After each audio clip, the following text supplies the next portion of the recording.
performance করো এত stage পাই সেরকম স্টেজে করলে বোঝা যাবে কি এখন অবধি একটাই না এই যে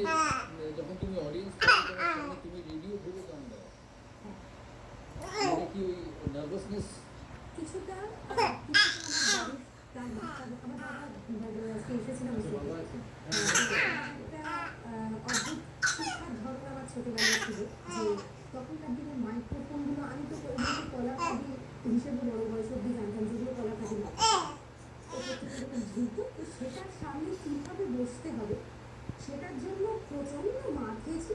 অনেক কান্না কেঁদেছি কেঁদে কেঁদে জল চলে এসছে তাও মাইক্রোফোনের সামনে বসে প্র্যাকটিস হচ্ছে মানে এটা এক ধরনের তালিম ছিল তো পরে যখন বাবা করে আসতো তখন বোঝাতে যে দেখ বড়রা গান শুনতে আসবে বাই উল্টো পাটা একটু দেখে ভাবতে যদি ক্যালকুলেট করবি কখনো ভাবি এদের একটা কলার কান্দি ঝোলানো আছে সামনে কেউ করতে হবে চুপচাপ বাড়িতে কলকাতার মানুষ না আমি বর্ধমানে আচ্ছা বর্তমানে আগে আপনার প্রশ্নটা নিয়ে নিই তারপরে একটা গান শুনি তার প্রশ্ন নেব স্কুল পড়ুয়া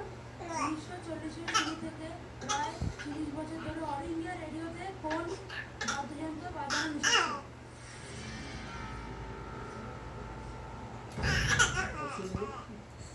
ছন্দের প্রশ্ন চারটে অপশন ওকে অপশন তানপুরা হারমোনিয়াম তবলা সেতার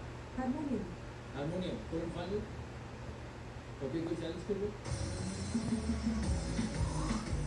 তাহলে দেখি সঠিক উত্তর it is harmonium is the right answer actually follow করে হেল্প করতো যার ফলে তানপুরাতে ক্লাসিক্যাল গান বাজনা মূলত গাইলে তার